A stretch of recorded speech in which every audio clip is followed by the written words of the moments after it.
إن الحمد لله نحمده ونصلي على رسوله الكريم أما بعد أعوذ بالله السميع العليم من الشيطان الرجيم من همزه ونفخه ونفسه بسم الله الرحمن الرحيم قل من حرم زينة الله التي أخرج لعباده والطيبات من الرزق قل هي للذين آمنوا في الحياة الدنيا خالصة يوم القيامة۔ تفسیر القرآن کا سبق آج انشاءاللہ سورۃ الاعراف کا رکوع نمبر 4 پڑھیں گے ہم۔ پہلے اس کا لفظی ترجمہ پڑھتے ہیں، پھر انشاءاللہ اس کی تفسیر پڑھیں گے۔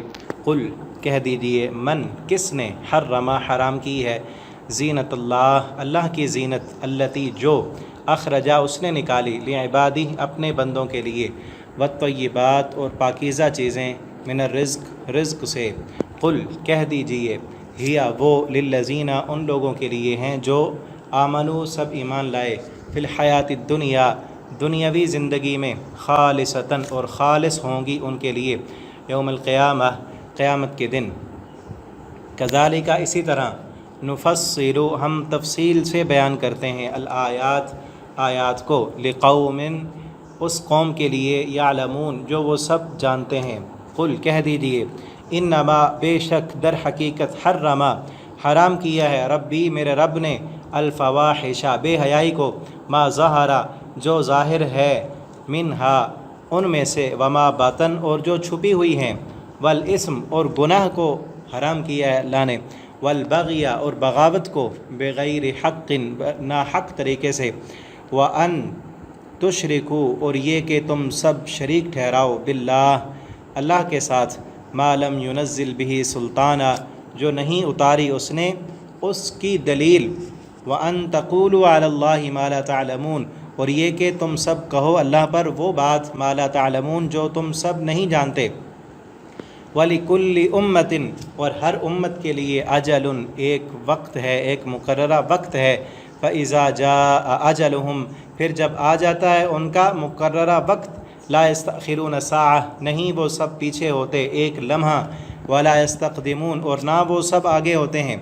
یا بنی آدم اے آدم کی اولاد، اما یأتینکم اگر واقعی آئیں تمہارے پاس، رسول منکم تم میں سے، یقصون وہ بیان کریں، علیکم تم پر، آیاتی میری آیات کو، فمن اتقا پھر جو بندہ متقی بن گیا، واصلح اور اس نے اصلاح کی، فلا خوف علیہم ولا هم یحزنون تو اس پر کوئی خوف نہیں ہوگا، ولا هم یحزنون اور نہ وہ غم زدہ ہوں گے۔ والذین اور وہ لوگ، کذبوا بآیاتنا جن سب نے جھٹلایا ہماری آیات کو، واستکبروا عنہا اور ان سب نے تکبر کیا، عنہا ان سے، اولئک وہی لوگ، اصحاب النار دوزخ والے ہیں، ہم فیہا خالدون اس میں وہ ہمیشہ رہنے والے ہیں۔ فمن اظلم پھر کون بڑا ظالم ہے، ممن اس سے جس نے، افطرا باندھا، علی اللہ اللہ پر، کذبا جھوٹ، او کذبا یا جھٹلایا، بآیاتی اس کی آیات کو، اولئک یہی وہ لوگ ہیں، ینالہم کہ پہنچے گا ان کو، نصیبہم ان کا حصہ، من الکتاب کتاب سے، حتیٰ یہاں تک کہ، اذا جاءتہم جب آئیں گے ان کے پاس، رسلنا ہمارے قاصد یا ہمارے فرشتے، یتوفونہم وہ فوت کریں گے انہیں، قالو تو وہ سب کہیں گے، این ما کنتم کہاں ہیں، ما کنتم جنہیں تھے تم، تدعون من دون اللہ پکارا کرتے تھے اللہ کے سوا، قالو وہ تو سب کہیں گے، ضلوا عنا وہ سب گم ہو گئے ہم سے، وشہدوا اور وہ سب گواہی دیں گے، علی انفسہم اپنے نفسوں پر، انہم کانوا کافرین کہ بے شک وہ سب کفر کرنے والے تھے۔ قال ادخلوا قال فرمائے گا، ادخلوا تم داخل ہو جاؤ، فی امم ان امتوں میں، قد خلت تحقیق گزر چکی، من قبلکم تم سے پہلے، من الجن جنوں سے، والانس اور انسانوں سے، فی النار آگ میں، کلما جب، دخلت داخل ہوگی، امتن کوئی امت کوئی گروہ، لعنت تو لعنت کرے گی، اختہا اپنی بہن کو، اختہا اپنی بہن کو یعنی اپنی مذہبی دوسری جماعت کو، حتیٰ یہاں تک کہ، عزت دارکو جب سب اکٹھے ہوں گے، فیہا اس میں، جمیعا سب، قالت تو کہے گی، اخراہم ان کی پہلی، لأولاہم ان کی، اخراہم ان کی پچھلی، لأولاہم اپنے پہلے کے متعلق، ربنا اے ہمارے رب، ہؤلائی یہ ہیں وہ لوگ، اضلونا جن سب نے ہمیں گمراہ کیا تھا، فآتہم پس تو دے انہیں، عذابا ضعفا دگنا عذاب، من النار آگ سے، قال تو فرمائے گا اللہ تعالیٰ، لکل ضعف ہر ایک کے لیے دگنا عذاب ہے، ولکن لا تعلمون لیکن تم سب نہیں جانتے، وقالت اولاہم اور کہے گی ان کی پہلی، لیخراہم اپنی پچھلی جماعت سے، فما کان لکم علینا من فضل پس نہیں ہے تمہارے لیے ہم پر کوئی فضل کوئی برتری، فذوقوا العذاب تو تم سب چکھو عذاب، بما کنتم تکسبون اس وجہ سے جو تم سب کماتے تھے۔ یہاں تک یہ رکوع کمپلیٹ ہوا۔ ابھی اس کی تفسیر ہم پڑھتے ہیں۔ انتہائی اہم ترین باتیں اس رکوع میں بیان کی گئی ہیں، انتہائی توجہ کے ساتھ سنیں۔ اللہ تعالیٰ فرماتے قل ان سے کہیں، من حرم ان سے پوچھو کہ کس نے حرام کی ہے اس زینت کو جس کو اللہ تعالیٰ نے نکالا ہے اپنے بندوں کے لیے، اور پاکیزہ چیزیں جو اللہ تعالیٰ نے رزق عطا کی ہیں ان کو کس نے حرام کیا ہے؟ یعنی پاک چیز اللہ نے دی ہے اور اللہ رب العالمین نے اس کو استعمال کرنے کے لیے انسانوں کو قسم و قسم کی نعمتیں دی ہیں۔ دو چیزیں یہاں بیان ہو رہی ہیں، دو چیزیں، ایک ہے نعمت طیبات من الرزق پاکیزہ چیزیں نعمتیں، اور دوسرا زینت۔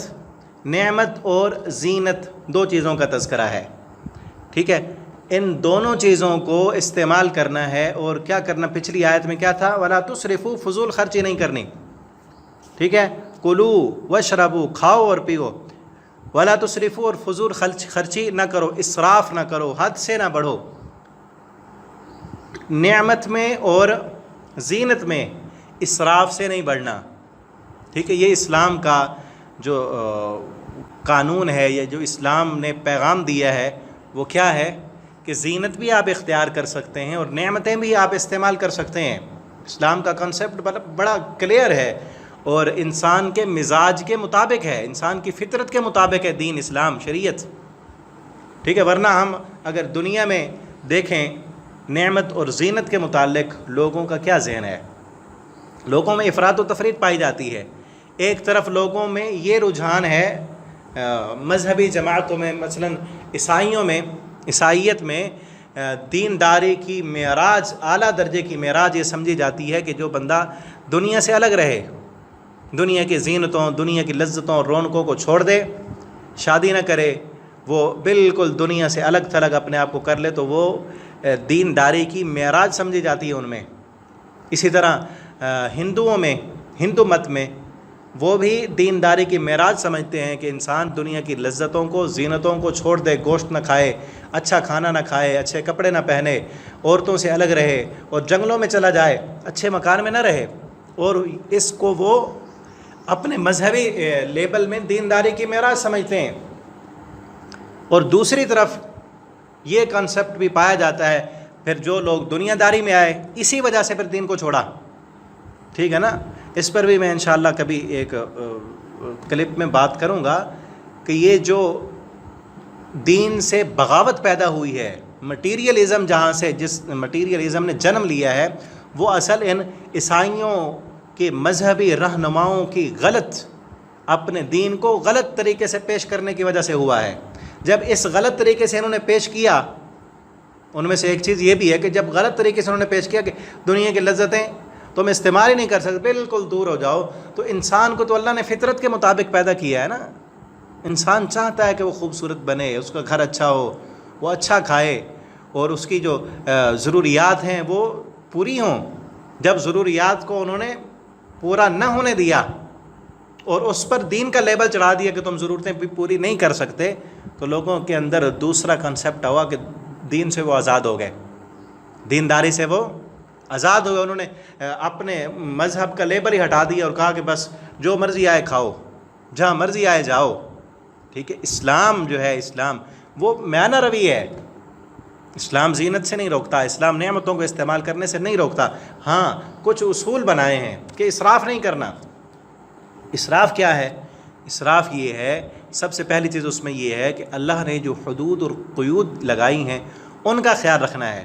حلال طریقے سے کمانا ہے، حلال چیز کھانی ہے، حلال چیز پہننی ہے، زینت اختیار کرنی ہے، لیکن ان میں اللہ کی حدوں کا خیال رکھنا ہے۔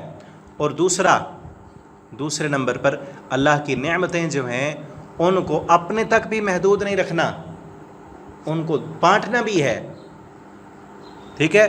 جو اللہ نے تمہیں نعمت دی ہے، اللہ کا دیا ہوا اس کو آگے بھی دو۔ تیسرے پارے میں سورہ بقرہ میں ہم پڑھ آئے ہیں، اللہ تعالیٰ نے فرمایا جو ہم نے تم کو رزق دیا ہے اس کو آگے دو، ٹھیک ہے؟ یہ آگے نہ دینا یہ بھی اسراف ہے، اور اسلام نے کوئی حد بندی نہیں لگائی کہ کس حد سے آدمی کراس کرے گا تو اسراف بن جائے گا، کوئی حد نہیں ہے۔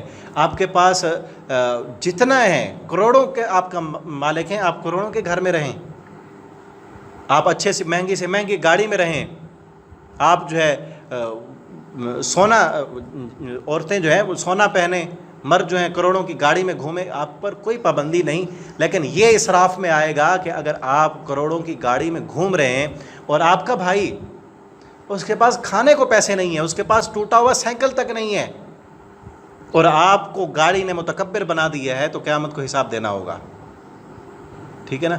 اور اگر ایک بندہ، اس کے سارے رشتہ دار، جاننے والے، اس کے ارد گرد محلے والے سب جو ہے وہ اچھے ہیں اور کھاتے پیتے ہیں اور وہ بھی ٹھیک ہے، تو یہ اس کے لیے اسراف نہیں ہے۔ ایسے اسراف جو ہے اس کا کوئی حد بندی نہیں ہے کہ ہر حالت میں، ہر کیفیت میں انسان کی مختلف کیفیتیں ہوتی ہیں۔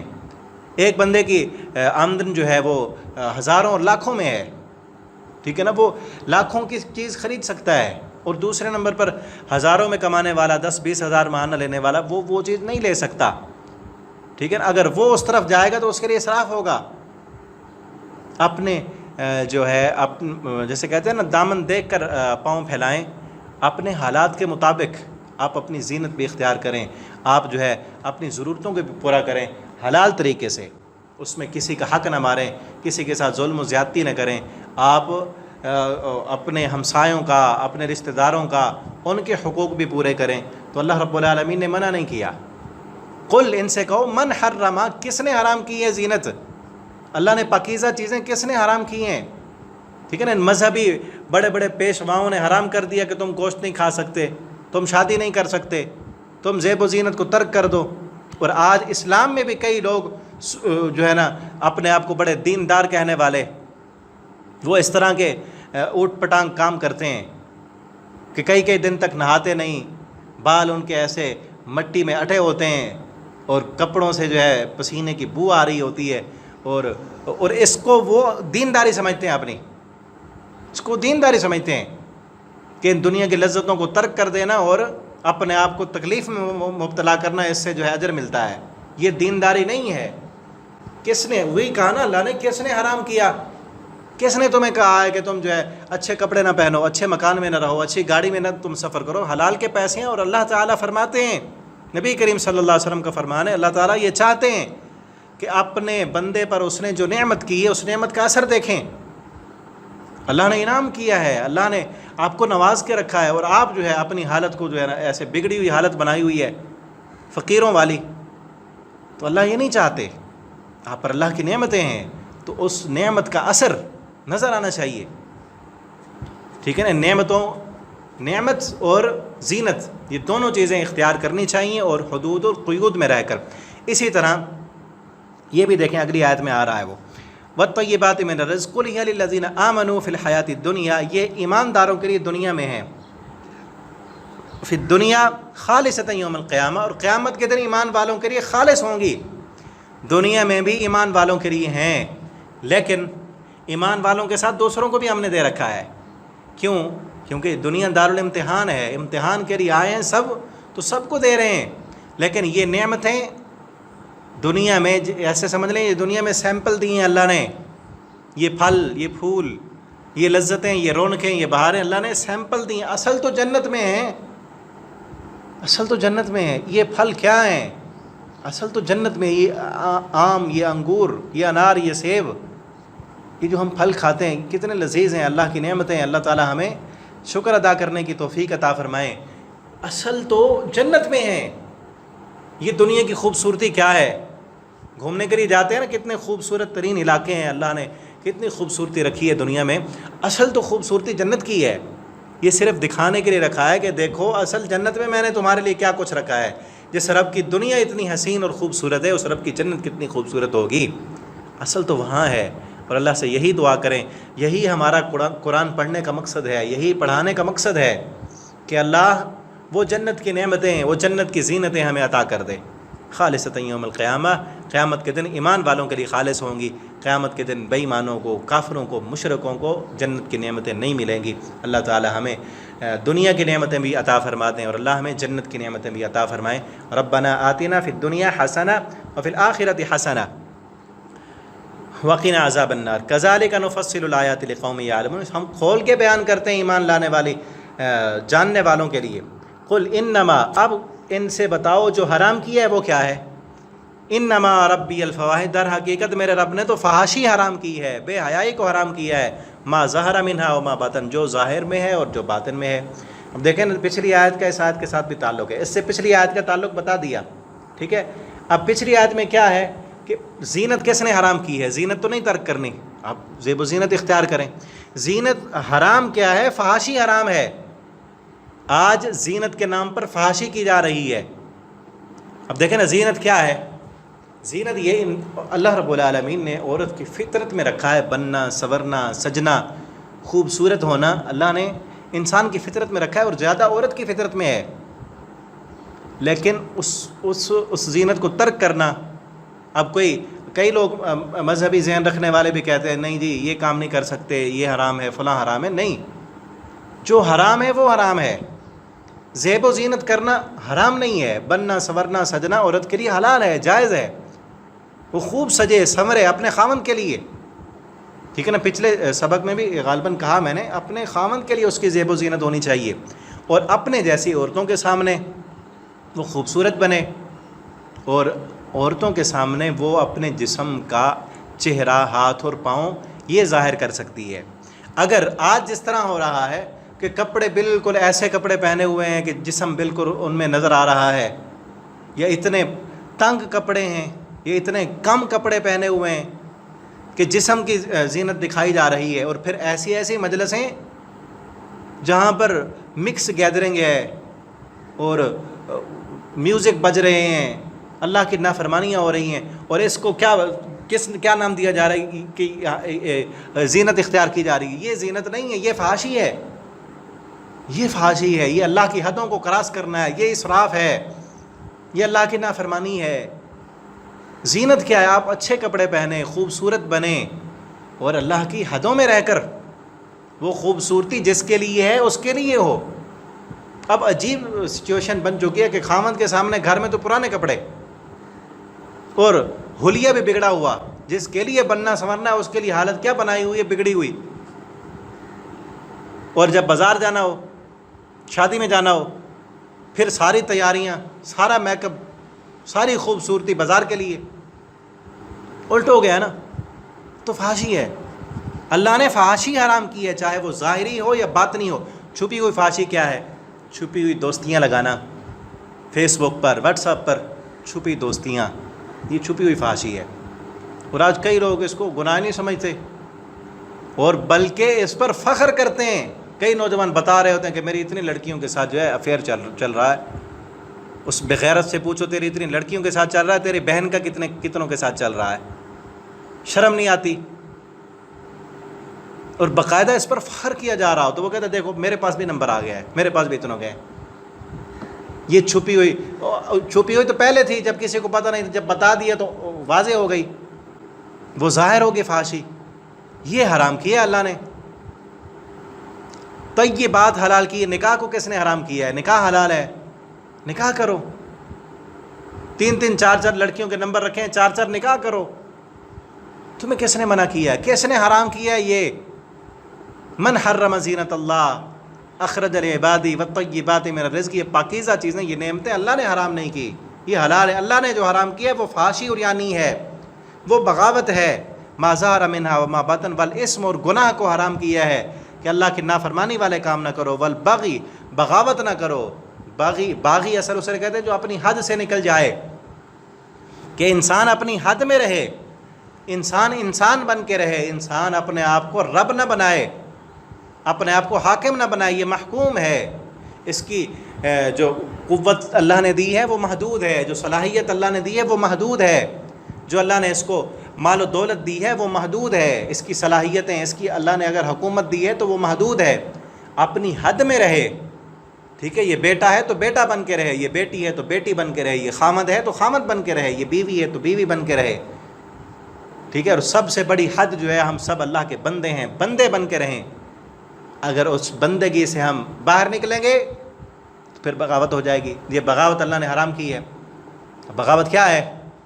اللہ تعالیٰ کہتے ہیں تم کھاؤ پیو، جو کچھ دیا ہے تمہارے لیے، لیکن یہ چند چیزیں حرام ہیں، نشے والی چیزیں نہیں کھانی، شراب نہیں پینی، سور کا گوشت نہیں کھانا، مردار نہیں کھانا، یہ حرام کیے ہیں۔ اب بغاوت کیا ہے کہ انسان کہ میری مرضی، میرا پاس پیسہ ہے، میں چاہے سور کا گوشت لوں چاہے بکرے کا لوں، مجھے کیا۔ اب یہ بغاوت ہے کہ انسان رب نے دیا، اللہ نے پابندی لگائی، اس کو پورا کرنا تھا، تو نے پورا نہیں کیا تو باغی بن گیا، حد سے نکل گیا، یہ حرام ہے۔ جو حلال کیا، بکرے کا گوشت کھانا کس نے حرام کیا ہے؟ وہ حرام نہیں ہے۔ اور اب دیکھیں کئی مذہبی لوگوں نے حرام کیا ہوتے ہیں اپنے اوپر گوشت کو، اور کئی باقاعدہ مزاروں اور خانقاہوں پر ٹریننگ کرائی جاتی ہے کہ ایسا مجاور ہوگا جس نے زندگی میں کبھی گوشت نہ کھایا ہو، گوشت نہیں کھائے گا، شہوت نہیں ہوگی، عورتوں کے قریب بھی نہ گیا ہو۔ وہ کس نے حرام کیا ہے؟ یہ چیزیں خود حرام کر دی، اللہ نے نہیں حرام کی۔ اللہ نے کیا کیا ہے؟ یہ چیزیں اللہ نے حرام کی ہیں، بغیر حق والبغی، اور ناحق طریقے سے بغاوت کرنا، اور یہ کہ اللہ کے ساتھ شرک کرنا، یہ شریک اللہ نے حرام کیا ہے کہ ایک اللہ کے سامنے ہاتھ پھیلائے جائیں، اللہ کے سامنے جھکا جائے، یہ اللہ نے حرام کیا ہے کہ اللہ کے ساتھ شریک نہ بناؤ، ٹھیک ہے؟ یہ حرام ہے۔ وہ تو تم کر رہے ہو، شرک کر رہے ہو۔ اور آپ کو معلوم ہے نا، شروع میں نے کہا یہ سورت کون سی ہے؟ مکی سورت ہے، اور مکہ والوں کو تنبیہ ہے اس میں، اور سابقہ قوموں کے واقعات پھر آگے آ رہے ہیں، بتائے جا رہے ہیں کہ اگر نہیں مانو گے تو یہ حشر ہوگا تمہارا۔ ما لم ينزل به سلطانہ، جس کی اللہ نے کوئی دلیل نازل نہیں کی۔ اور اللہ نے یہ بھی حرام کیا ہے کہ اللہ پر وہ باتیں کرو جو تم جانتے نہیں، لا علمی میں اللہ کے متعلق تم باتیں کر جاتے ہو، وہ حرام ہے تمہارے لیے کرنا۔ اور آگے وَلِكُلِّ أُمَّةٍ أَجَلٌ، ہر امت کے لیے ایک مقررہ وقت ہے، جب بھی ان کا مقررہ وقت آتا ہے ایک لمحہ بھی تاخیر نہیں ہوتی، پھر مڈیا میڈ کر دیا جاتا ہے۔ صحابہ کرام کے دل میں نا خیالات آتے تھے، نبی کریم صلی اللہ علیہ وسلم بھی کئی عرصہ ہو چکا ہے، مشرکین مکہ عذاب مانگ رہے ہیں، ٹھیک ہے نا؟ میں نے بتایا نا کہ یہ سورت، پچھلی سورت جو ہے اس میں ان کو دعوت دی گئی، اللہ نے تذکیر بے اعلیٰ اللہ کے ساتھ ان کو بتایا کہ یہ سورج دیکھو، چاند دیکھو، ستارے دیکھو، اللہ کی نباتات دیکھو، ایمان لاؤ، لیکن نہیں مان رہے تھے۔ اس میں کیا ہے؟ ان کو وارننگ دی جا رہی ہے، اس میں ان کو وارننگ کہ نہیں مانو گے حشر یہ ہوگا۔ اس کے بعد آگے حشر شروع ہوا، سورہ انفال میں پڑھیں گے، سورہ توبہ میں ان پر جو پھر غزوہ بدر میں عذاب کی پہلی قسط ان پر جو نازل ہوئی، ٹھیک ہے نا؟ وہ آگے چل کے ہم پڑھیں گے۔ لیکن یہاں کیا ہے؟ حالات ایسے سے کہ 10-12 سال گزر چکے ہیں، اور مشرکین مکہ بار بار مطالبہ کر رہے ہیں کہ لاؤ عذاب۔ وہ وَيَقُولُونَ مَتَىٰ هَٰذَا الْوَعْدُ إِن كُنتُمْ صَادِقِينَ، کب ہے وہ وعدہ؟ آتا تو نہیں عذاب، کتنے دن ہو چکے تم کہہ رہے ہو۔ صحابہ کرام کے بھی دل میں آتا آخر کیوں نہیں ہو رہا، نبی کریم صلی اللہ علیہ وسلم کے بھی دل میں آتا کہ یہ جو بار بار مانگ رہے ہیں یہ آئے، ان کا کوئی نتیجہ نکلے، نہیں مانتے تو ان پر آ جائے عذاب۔ تو اللہ تعالیٰ نے اس کے لیے جواب دیا، ہر امت کے لیے ایک مقررہ وقت ہے۔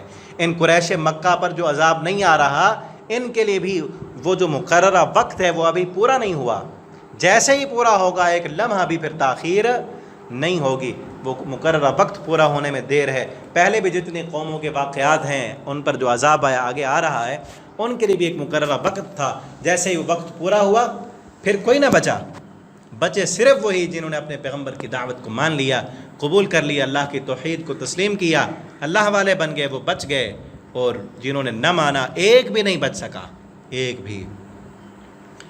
لا يستأخرون ساعة ولا يستقدمون، یا بنی آدم۔ اب یہاں آگے پھر سے پچھلے رکوع میں بھی بنی آدم کہہ کر خطاب تھا، یہاں بھی ہے، اے آدم کے اولاد، اگر واقعی تمہارے پاس رسول آئیں تم میں سے جو بیان کریں تم پر میری آیتیں، جو بندہ ڈر جائے گا، اصلاح کرے گا تو اس پر کوئی خوف نہیں ہوگا۔ جس بندے نے رسولوں کی دعوت کو قبول کر لیا، قرآن کے پیغام کو مانا، اس پر کوئی خوف نہیں ہوگا دنیا میں، ولا هم يحزنون، اور وہ غم زدہ بھی نہیں ہوں گے، دنیا میں بھی ہے اور آخرت میں بھی۔ خوف ہوتا ہے مستقبل کا کہ کیا بنے گا. جنہوں نے مان لی رسولوں کی بات، قرآن کی دعوت کو قبول کر لیا، انہیں اب مستقبل کا خوف نہیں ہوگا قیامت کے دن کہ ہمارا کیا بنے گا، اور ماضی کا کوئی غم نہیں ہوگا. غم ماضی کا ہوتا ہے، پتہ نہیں میں ایسے نہ کرتا تو ایسے نہ ہوتا. غم ماضی کا بھی غم نہیں ہوگا. ماضی میں انہوں نے اچھے کام کیے ہوں گے، اور مستقبل کا کوئی خوف نہیں ہوگا. تو ہمیں بھی چاہیے فمن اتقا، اللہ کا تقوی اور اللہ کا ڈر اختیار کریں تو دونوں چیزیں مل جائیں گی. خوف سے بھی نجات مل جائے گی، غموں سے بھی نجات مل جائے گی. ڈر سے، خوف سے، آج مستقبل کا خوف لگا ہوا ہے نا ہر بندے کو، پتہ نہیں کیا بنے گا، پتہ نہیں بچوں کا کیا بنے گا، پتہ نہیں ہمارا مستقبل کہاں جائے گا، پتہ نہیں ہمارے ملک کا کیا بنے گا، کیسے حکمران ہے، مہنگائی ہے، فلاں ہے، مستقبل میں ہماری روزی روٹی کا بندوبست کیا ہوگا، معیشت کا کیا بنے گا. اللہ کا ڈر اور تقوی اختیار کر لیں، اللہ دونوں چیزوں سے محفوظ رکھ لیں گے. ایک خوف سے، ایک مستقبل کا خوف نہیں ہوگا، اور ماضی کا غم نہیں ہوگا. پچھلے کیے ہوئے کاموں پر پھر شرمندگی نہیں ہوگی. اللہ کے ڈر اور تقوی کے ساتھ جو کام کیے جائیں ان کاموں پر پھر شرمندگی نہیں ہوتی. اللہ ہمیں نصیب فرما دے یہ تقوی کی دولت اور اپنی اصلاح کرنے کی توفیق دیں. والذین کذبوا بآیاتنا، وہ لوگ جنہوں نے جھٹلایا ہماری آیتوں کو، تکبر کیا، وہی لوگ جہنم میں جانے والے ہیں اور اس میں ہمیشہ رہیں گے. اس بندے سے بڑا ظالم کون ہے جو اللہ کی آیتوں کو جھٹلا دے. اولئک ینالہم، ان کو ان کا عذاب ملے گا. یہاں تک کہ جب ہمارے ان رسول سے مراد یہاں پر فرشتے ہیں، فرشتے آ کر ان کو فوت کرتے ہیں تو ان سے پوچھتے ہیں تم کہاں تھے، کن کو تم پکارتے تھے، جن کو تم اللہ کا شریک بناتے تھے وہ کہاں ہیں، بلاؤ ان کو. تو وہ کہیں گے ذلوا، وہ تو سب گم ہو گئے ہم سے. وشہدوا، اور وہ سب گواہی دیں گے اپنے نفسوں کے خلاف کہ وہ سب کفر کرنے والے تھے. تو انہیں کہا جائے گا قال ادخلوا فی تم بھی انہی امتوں میں جو تم سے پہلے لوگ جہنم میں گئے ہوئے ہیں نا، انہی کے اندر داخل ہو جاؤ. قال ادخلوا فی قد خلت من قبلکم، تم سے پہلے جو گزر چکے ہیں جنوں سے بھی انسانوں سے بھی، فی النار، آگ میں. کلما دخلت امت لعنت اختہا، جو بھی جماعت، امت سے مراد جماعت، داخل ہوگی تو وہ اپنے سے پہلے جو جہنم میں گئی ہوئی ہے. یہاں سے یہ معلوم ہوتا ہے کہ ایک ہی دفعہ سارے جہنم میں نہیں ڈالے جائیں گے. سورہ ملک میں بھی ہے، یہاں بھی ہے کہ جماعتیں اور گروہ جہنم میں گروہوں کی صورت میں لوگ ڈالے جائیں گے. جب بھی کوئی گروہ اور جماعت ڈالی جائے گی اس سے پہلے جو گئی ہوئی ہے وہ اس سے لعنت اختہا، اپنی اس مذہبی جماعت پر لعنت کریں گے یا اپنے پہلے لوگوں پر لعنت کریں گے. کیوں؟ کیونکہ آج نا ہم اکثر دیکھ رہے ہیں گمراہ لوگوں کا یہ نظریہ اور کانسیپٹ ہوتا ہے، وہ کیا کہتے ہیں کہ وہ ایسے کر رہا ہے. جو سمجھدار پڑھے لکھے لوگ ہوتے ہیں وہ کیا کرتے ہیں، قرآن پڑھتے ہیں، حدیث دیکھتے ہیں، وہ ریسرچ کرتے ہیں کہ حق کیا ہے، سچ کیا ہے، آنکھیں کھول کر زندگی بسر کرتے ہیں. اور جاہل لوگوں کا کیا جواب ہوتا ہے کہ جی ہمارے باپ دادا ایسے کر رہے تھے، بس ہم بھی ایسے کریں گے. فلاں نے کہہ دیا، پیر صاحب نے کہہ دیا، بزرگوں نے فرما دیا، فلاں امام نے کہہ دیا، بس وہ ان کے پیچھے ہیں. ہمیں اللہ نے عقل کس لیے دیا ہے، ہمیں اللہ نے ذہن کس لیے دیا ہے؟ اللہ نہیں پوچھے گا تمہیں دماغ نہیں دیا تھا؟ جو آج دنیا میں اس قدر ہر بندہ اپنی فیلڈ کا ماہر بنا ہوا ہے، جو جس بندے کا کام ہے نا اس کام میں وہ کامل مہارت رکھتا ہے. اسلام تھوڑا سا بھی نہیں سیکھ سکتے ہم کہ اتنا تو تمیز کر لینا، ہم خود پڑھ کے دیکھ لیں قرآن کہ اللہ نے کیا لکھا ہے. ٹھیک ہے نا؟ تو اسی لیے جب لوگوں پیچھے لگے ہوئے ہیں اپنے پہلے والے لوگوں کے کہ فلاں نے کر دیا تو میں بھی ایسے کروں گا، باپ ایسے کرتا تو میں بھی کروں گا، تو پھر جب جہنم میں ڈالے جائیں گے، آنکھیں بند کر کے پیچھے چلنے والے لوگوں کے جہنم میں جب ڈالا جائے گا تو پھر اپنے پہلے والے جو گئے ہوئے ہیں پہلے، جن کے یہ پیچھے چلے آنکھیں بند کر کے، ٹھیک ہے نا، آنکھیں بند کر کے جن کے پیچھے چلے. ایک ہے کہ آپ کسی سے پوچھتے ہیں، آپ کو نہیں پتا، فاسألوا اہل الذکر ان کنتم لا تعلمون، آپ کو نہیں پتا تو آپ اہل ذکر سے، علماء سے سوال کریں. اب اس عالم کی بات آنکھیں بند کر کے تو نہیں ماننی نا، اس لیے نہیں ماننا کہ وہ کہہ رہا ہے، اس لیے ماننا ہے کہ اس عالم نے دلیل دی ہے، قرآن سے حدیث سے دلیل دی ہے تو مان لیا. تو پھر آپ نے اس عالم کی بات نہیں مانی، آپ نے قرآن و حدیث کی بات مانی. اگر بغیر دلیل کے کسی عالم کی بات مان لی تو سمجھو آنکھیں بند کر کے آپ اس کے پیچھے چل رہے ہیں، اسی کو آپ نے بڑا کر لیا نا. دلیل سے دلیل مانگیں، جو بھی مسئلہ پوچھیں اس پر دلیل مانگیں.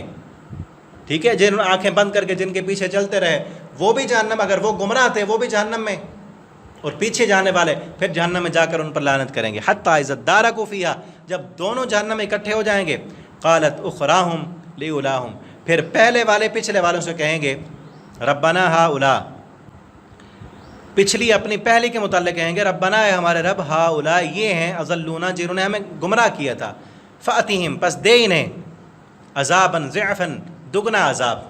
پچھلی یعنی بعد میں آنے والے لوگ اپنے پہلے والے لوگوں کے بارے میں کہیں گے اللہ ان لوگوں کی وجہ سے ہم گمراہ ہوئے، ان کے پاس بھی دلیل نہیں تھی، یہ خود بھی گمراہ تھے، ہمیں بھی گمراہی پر انہوں نے چلا دیا۔ فاتم عذاباً ضعفاً من النار، تو ان کو دگنا عذاب دے۔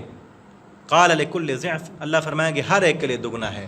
اگر وہ گمراہ تھے، انہوں نے تمہیں گمراہ کیا، انہیں اس وجہ سے خود بھی گمراہ تھے، تمہیں بھی گمراہ کیا، اس وجہ سے تمہیں ان کو دگنا عذاب، تمہیں اس لیے دگنا عذاب کہ اگر وہ گمراہ تھے تمہیں کس نے کہا تھا کہ آنکھیں بند کر کے ان کے پیچھے چلو، تمہارے لیے بھی دگنا عذاب، تمہیں بھی تو ہم نے عقل دی تھی، سمجھ دی تھی، شعور دیا تھا، قرآن تمہارے پاس تھا، پیغمبروں کی دعوتیں تمہارے پاس تھیں، سب کچھ تھا تمہارے پاس، عقل، فہم، سمجھ، سوچ، شعور دیا تھا، تم نے اپنی اس عقل کو، اس سمجھ کو، فہم کو دنیا کے لیے تو استعمال کیا، دین کے لیے استعمال نہیں کیا۔ لکل ضعف، اس لیے ان کے لیے بھی دگنا عذاب، تمہارے لیے بھی دگنا عذاب۔ اللہ نے پہلے بتا دیا ہے سب کچھ۔ اب بھی اگر کوئی بندہ آنکھیں بند کر کے پھرتا رہے کہ میرا باپ ایسے کرتا تھا میں نے ایسے کرنا ہے، جس طرح مشرکین مکہ سے جب کہا جاتا تھا کہ تم یہ شرک کیوں کرتے ہو، ان بتوں کے سامنے کیوں جھکتے ہو، جب جواب نہیں ہوتا تھا تو کہتے تھے وجدنا آباءنا، ہم نے اپنے باپ دادا کو ایسے کرتے پایا ہے۔ بس آج بھی کئی لوگ آستانوں پر، درباروں پر، مزاروں اور خانقاہوں پر جا کے جھکتے ہیں، ان سے دعائیں مانگتے ہیں، ان کے سامنے سجدے کرتے ہیں، جب انہیں کہا جائے جواب نہ بن پائے تو کیا کہتے ہیں، ویسے ہمارے باپ دادا ایسے کرتے آ رہے ہیں تو ہم بھی کرتے ہیں۔ اللہ نے مشرکین مکہ کو جواب دیا تھا اولو کان آباؤہم لا یعقلون شیئا ولا یہتدون، اگر ان کے باپ دادا بے عقل تھے تو انہوں نے بھی بے عقل رہنا ہے، اور نتیجہ اللہ نے بتا دیا، پھر ایسے ہی ہوگا۔ کہنے والے ہمارے باپ دادا ایسے کرتے تھے، وہ باپ دادا بھی بے عقل، جہالت پر زندگی بسر کرنے والے جب جائیں گے جہنم میں، پچھلے اولاد کہے گی اللہ ان کو ڈبل عذاب دے، اللہ تعالیٰ فرمائیں گے ان کو بھی ڈبل ہے، تمہیں بھی ڈبل ہے، انہوں نے تمہیں گمراہ کیا اس لیے ڈبل ہے، تم نے اپنی عقل کو استعمال نہیں کیا، حق کو سنا اور ٹھکرا دیا اس وجہ سے کہ ہمارے باپ دادا نہیں مانتے، تمہیں بھی ڈبل عذاب۔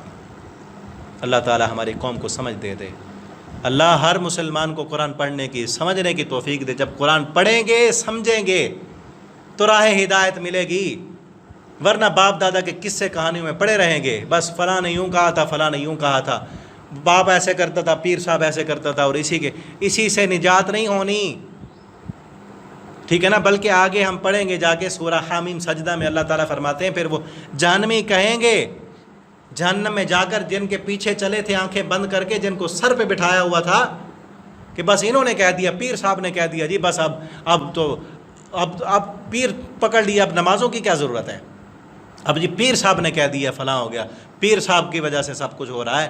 جہنم میں جا کر پھر کہیں گے اللہ ربنا آرینا، اے اللہ ہمیں دکھا، وہ لوگ دکھا، ہم انہیں اپنے پاؤں کے نیچے روند ڈالیں گے۔ آج جن کو سر پہ بٹھایا ہے جہنم میں کہیں گے اللہ ہم انہیں اپنے پاؤں کے نیچے رگڑ دیں گے جنہوں نے ہمیں گمراہ کیا تھا، تیرے راستے سے ہٹا دیا تھا۔ قال لکل ضعف ولکن لا تعلمون، تم دونوں کے لیے دگنا عذاب ہے، تم نہیں جانتے، تم سب ولکن لا تعلمون، لیکن تم نہیں جانتے کہ کیوں دگنا عذاب ہے۔ وہ اس لیے ہے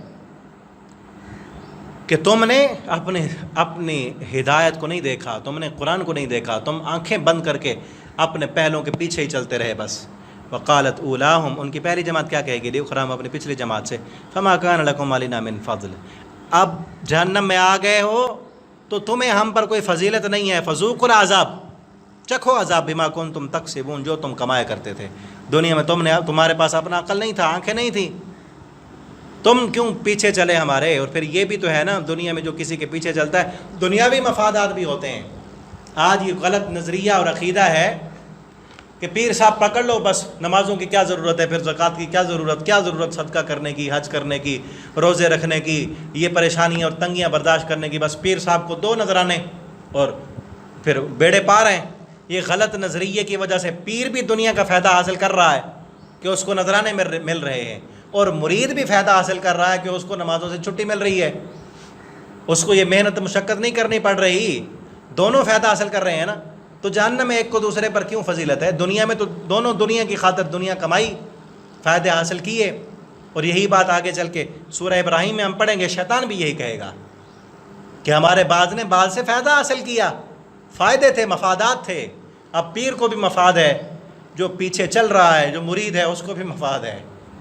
وہ نماز نہیں پڑھنا چاہتا، وہ نیک بننا نہیں چاہتا، وہ مشکل، یہ جو دین کی حالانکہ مشکل ہے نہیں، لیکن شیطان نے، چونکہ انسان اپنی نفس کے خلاف جو ہے وہ نفس پر بوجھ نہیں برداشت کرنا چاہتا، اپنی منمانی اور اپنی مرضی کرنا چاہتا ہے، اس لیے اسے بوجھ نظر آتا ہے، ٹھیک ہے نا؟ تو اس اپنی منمانی اور مرضی کو چھوڑنا نہیں چاہتے، اس لیے ان لذتوں میں پڑے ہوئے ہیں۔